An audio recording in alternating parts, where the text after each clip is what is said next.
Mutual inductance of two coaxial solenoids. Coaxial का मतलब है एक ही एक्सिस वाली। तो यहाँ पे दो सोलेनोइड्स की बात हो रही है जिनकी एक्सिस सेम है और उनका म्यूचुअल इंडक्टेंस आपको कैलकुलेट करना है। क्या कैलकुलेट करना है?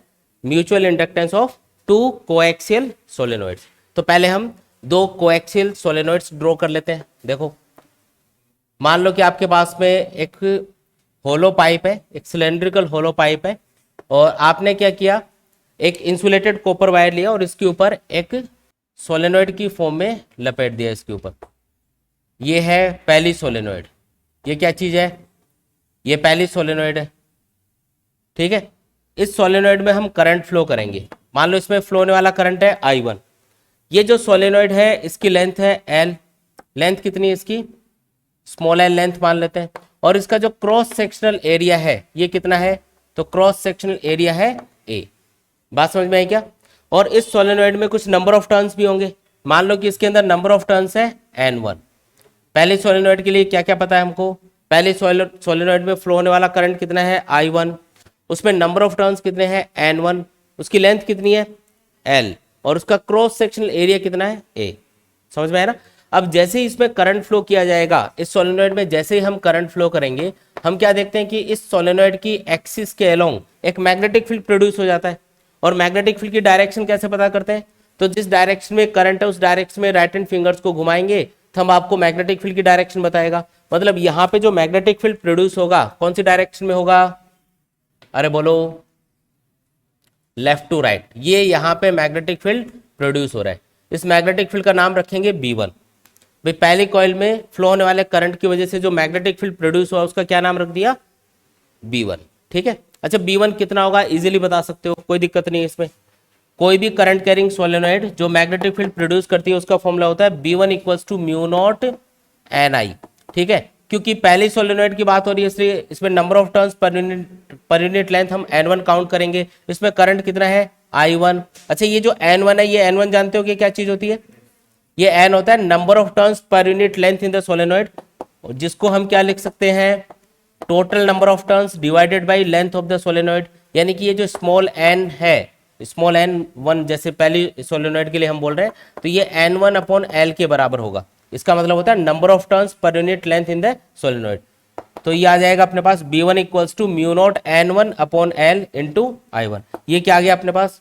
ये पहली सोलेनोइड में प्रोड्यूस होने वाला मैग्नेटिक फील्ड आ गया। अब क्या करेंगे? अब एक और सोलेनोइड इसी के ऊपर लपेट देंगे। अब हम एक और दूसरा वायर ले रहे हैं। अब ये जो वायर है ये दूसरा वायर है और इस वायर को हम वापस से इसी सोलेनोइड के ऊपर लपेटेंगे। ठीक है, ये दूसरा इंसुलेटेड कॉपर वायर है और इसको हमने क्या किया? इसी सोलेनोइड के ऊपर लपेट दिया। तो ये दूसरी सोलेनोइड बन गई जिसके अंदर EMF इंड्यूस होगा। ये जो दूसरी सोलेनोइड है, सपोज करो इसमें नंबर ऑफ टर्न्स है N2। जो दूसरी सोलेनोइड है उसमें नंबर ऑफ टर्न्स कितने हैं? N2। इसका क्रॉस सेक्शनल एरिया कितना होगा? A। भाई एक के ऊपर एक लपेटा है दोनों सोलेनोइड को, तो इनका क्रॉस सेक्शनल एरिया क्या रहेगा? सेम रहेगा, है ना, कोई ज्यादा डिफरेंस नहीं है। एक के ऊपर लिपटी हुई है तो इनका जो क्रॉस सेक्शनल एरिया है वो लगभग सेम ही रहेगा, तो सेम ही मानेंगे। दोनों का क्रॉस सेक्शनल एरिया है A और दोनों की लेंथ भी क्या है? बराबर। दोनों सेम लेंथ की सोलेनोइड है, नंबर ऑफ टर्न्स डिफरेंट है बस। तो सेकेंड सोलेनोइड में नंबर ऑफ टर्न्स है N2। अगर मुझे ये कैलकुलेट करना है कि इन दोनों कॉइल्स का या दोनों सोलेनोइड्स का, यहाँ पे दो सोलेनोइड्स की बात हो रही है, तो इन दोनों सोलेनोइड्स का म्यूचुअल इंडक्टेंस कितना होगा, तो इसके लिए कौन सा फॉर्मूला यूज करेंगे? phi2 upon I1। भाई अगर हमें ये कैलकुलेट करना है कि इन दोनों सोलेनोइड्स का म्यूचुअल इंडक्टेंस कितना होगा, तो इसके लिए फॉर्मूला कौन सा लगेगा? M equals to phi2 upon I1। phi2 का मतलब है सेकेंड सोलेनोइड से पास होने वाला मैग्नेटिक फ्लक्स, I1 का मतलब है पहली सोलेनोइड में फ्लो होने वाला करंट। ठीक है, तो सेकंड सोलेनोइड से पास होने वाला जो मैग्नेटिक फ्लक्स है उसको कैलकुलेट करना पड़ेगा। मतलब तो phi2 यानी सेकंड सोलेनोइड से पास होने वाला जो मैग्नेटिक फ्लक्स है उसका फॉर्मूला क्या होगा? phi2 equals to magnetic flux का फॉर्मूला क्या होता है? याद करो, B डॉट A। लेकिन सेकंड सोलेनोइड में आपको कुछ नंबर ऑफ टर्न्स भी दे रखे हैं तो N2 से भी मल्टीप्लाई करना पड़ेगा। अच्छा, ये जो B डॉट A है इसको ओपन करोगे तो क्या आएगा? BA cos थीटा, जबकि थीटा किसके बीच का एंगल होगा? मैग्नेटिक फील्ड और एरिया वेक्टर के बीच का एंगल होगा। यहाँ पे अगर मैं इस क्रॉस सेक्शनल एरिया की बात करूं तो इसका एरिया वेक्टर कौन सी डायरेक्शन में आएगा? प्लेन के परपेंडिकुलर आउटवर्ड, क्या मैग्नेटिक फील्ड भी इसी डायरेक्शन में है? तो बताओ दोनों के बीच में एंगल कितना होगा? 0 डिग्री। ठीक है, तो φ2 अपन लिख सकते हैं n2।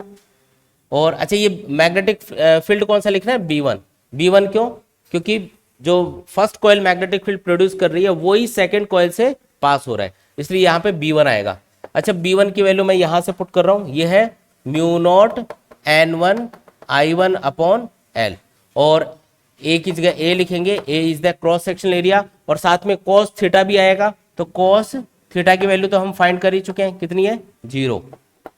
तो बताओ ये सॉल्व करने पे क्या आएगा? तो μ0 n1 n2 A I1 divided by L, cos 0 1 हो गया। तो ये अपने पास सेकंड कॉइल से या सेकंड सोलेनोइड से पास होने वाला मैग्नेटिक फ्लक्स आ गया। यहाँ पे सेकंड सोलेनोइड से पास होने वाला मैग्नेटिक फ्लक्स कितना है? φ2 equals to μ0 n1 n2 A by L into I1। अब मुझे क्या कैलकुलेट करना था? दोनों सोलेनोइड्स का म्यूचुअल इंडक्टेंस, जिसका फॉर्मूला क्या है? M equals to φ2 upon I1। तो क्या करना पड़ेगा? ये जो φ2 आया है अपने पास, इसको I1 से डिवाइड करना है। I1 से डिवाइड करते ही क्या आ जाएगा अपने पास? दोनों सोलेनोइड्स का म्यूचुअल इंडक्टेंस आ जाएगा। तो डिवाइड कर दो इस फॉर्मूले के अकॉर्डिंग। ये φ2 है, I1 से डिवाइड करोगे, देखो ये I1 वाली टर्म कैंसिल, तो आंसर क्या आएगा? μ0 n1 n2 A by L आएगा। तो ये क्या आ गया? दोनों सोलेनोइड्स का म्यूचुअल इंडक्टेंस निकल के आ गया। अब अगर मैं आपको पूछूं कि बताओ कि दोनों सोलेनोइड्स का जो म्यूचुअल इंडक्टेंस है वो किन किन चीजों पे डिपेंड करेगा, बता सकते हो क्या? देख के बताओ कि दोनों सोलेनोइड्स का जो म्यूचुअल इंडक्टेंस है वो किन किन चीजों पे डिपेंड करेगा। दोनों सोलेनोइड्स में नंबर ऑफ टर्न्स पे डिपेंड करेगा, इनके क्रॉस सेक्शनल एरिया पे डिपेंड करेगा, और इनकी लेंथ के ऊपर डिपेंड करेगा। एक चीज और बच गई, बताओ क्या? मीडियम। अगर इन दोनों सोलेनोइड्स को भी किसी मीडियम पे लपेटा हुआ, मतलब किसी जैसे आयरन की रोड या स्टील की रोड पे लपेटा हुआ, जो कि एक मैग्नेटिक मटेरियल है, तो यहाँ पे μ0 की जगह फिर म्यू आएगा, क्योंकि μ0 का मतलब क्या होता है? Magnetic permeability of free space. अगर इसके अंदर कोई मीडियम नहीं है, ये अंदर से खाली है, एयर या वैक्यूम है इसके अंदर, तो उस कंडीशन में μ0 लिखा जाता है। लेकिन अगर मीडियम रखा हुआ है अंदर, है ना, तो मीडियम के लिए क्या होगा? For medium inside the solenoid, formula क्या बन जाएगा? M equals to mu n1 n2 A by L। Formula क्या बनेगा? M equals to mu n1 n2 A by L। ये फॉर्मूला हम यूज करेंगे। तो ये फॉर्मूला आपको कब यूज करना है? जब कोई मीडियम सोलेनोइड्स के अंदर रखा गया हो, अगर एक आयरन की रोड के ऊपर अगर इन सोलेनोइड्स को लपेट रखा है, तो फॉर्मूला क्या बनेगा? M equals to mu n1 n2 A by L। और अगर इनके अंदर कुछ मीडियम नहीं है, एयर या वैक्यूम है, तो फॉर्मूला कौन सा लगाना है? μ0 n1 n2 A by L। ये फॉर्मूला आपको अप्लाई करना है। बोलो आया क्या समझ में? क्लियर है? एकदम सिंपल।